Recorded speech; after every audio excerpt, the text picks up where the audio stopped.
Is there anything straight away that you would want to highlight right now between the 160 and the MT-15? Is there anything that stood out No, for you that way? I'm envious of the people who have the opportunity to buy these as their first machines for sure. Yeah. Right? Because I'm thinking back to when I started riding motorcycles, and we were lucky enough to have two strokes, I suppose, where the RX-100 and the KB-125 and the Shogun, Samurai, etc. were there. But they didn't have the kind of frames and the capacity of these machines. They didn't have these kind of great tires at all, like not even in the ballpark of these kind of great tires. And I'm thinking that if I did all the stuff that I did on my KB-125, but I had a 160 Duke or an MT-15 or an R15 or something like this, I think I would have had a lot more fun. So, I don't care which one you pick, honestly, whether you pick the KTM or the Yamaha. To me, it's a much more nuanced question, but the big picture is, my God, you've got such great 160s to ride. And that's commuters and the fast ones, right?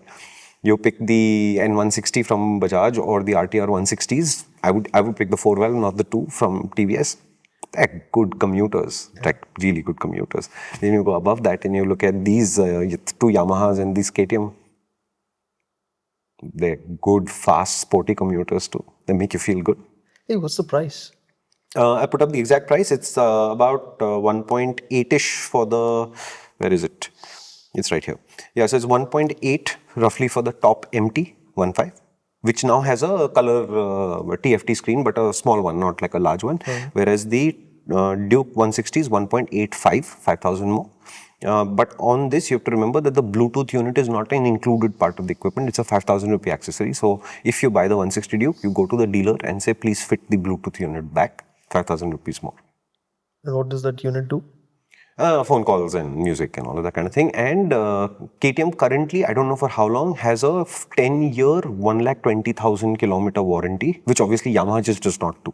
But Yamaha warranty extensions are not expensive. So you'll get a 2 or a 3-year warranty with the Yamaha, and then you'll pay, if I'm not mistaken, 1,111 rupees or something for a 5-year extension or something like that. So Yamaha warranty extensions are not expensive. So an additional 5 years or an additional 2/3 years? No, on the additional 5 years, I think 1,111 rupees or something like that. So Yamaha extensions are not expensive, but they're not included. Whereas on the KTM, they just announced it. So I bought my extended warranty for 2,600 bucks and extended my warranty for 10 years. And I think 5 days later, KTM said, hey, we'll just give it for free. Everybody has a 10-year, 1,20,000 from August 31 or something like that. Huge warranty. That's huge. Yeah. And that is basically Bajaj ka double, right? In some ways, because Bajaj anyway says, if you buy a new bike from us, which is the silly part about their warranty policy, if you buy a bike from us, it's 5 years and 75,000 kilometers or something anyway. Okay. So the Indian manufacturers typically outperform the Japanese on warranties like hand over fist anyway.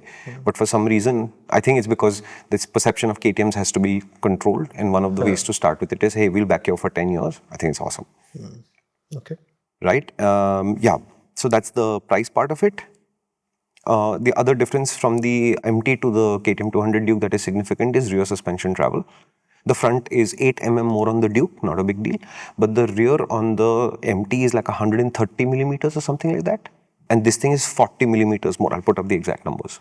So there is a significantly more absorption capacity in the suspension. And that is why if you ride them back to back, the biggest thing that you will notice is that the MT is less comfortable and less absorptive than the KTM. And it's not that, I'm not saying the MT is terrible, I'm saying the Duke levels up on this front. And for me to be able to say that this KTM is the more comfortable machine of the two is not actually normal for KTM. This is a Bajaj thing that they're doing to this brand. And I don't think it's a bad thing. Did the MT have the link monoshock? No. It is the same as the R15. It has the link monoshock? It's the exact same as the R15. Wow. Okay. They didn't reconfigure the chassis in any way. The bodywork is changed, but... Wow, that's a lot then. Interesting. So, that is the story of this motorcycle. So we were speaking about the price. So 185. Roughly benchmarked. Yeah. Roughly the same. So, and how much is that from the 200 then? 200 is an expensive KTM. I will have to check my numbers, but I think the KTM 200 should be another 30,000 or something, or 40,000 on top. Okay. Okay.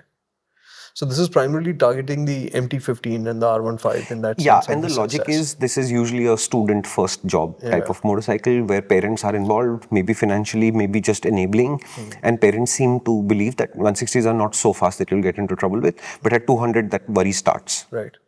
So it's a sweet spot. And will therefore, there also be an RC? There will be an RC 162. We just don't know when yet. Okay.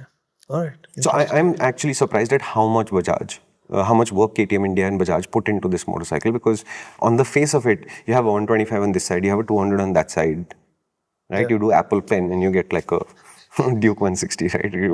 It's like no rocket science. Yeah.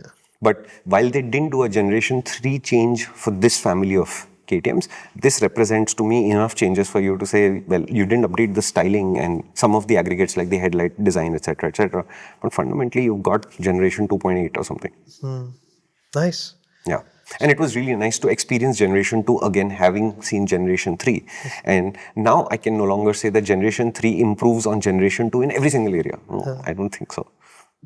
Design alone is a spectacular difference. The KTM 160 Duke is about 12 kilos lighter than the KTM 200 Duke. And that number really got my attention.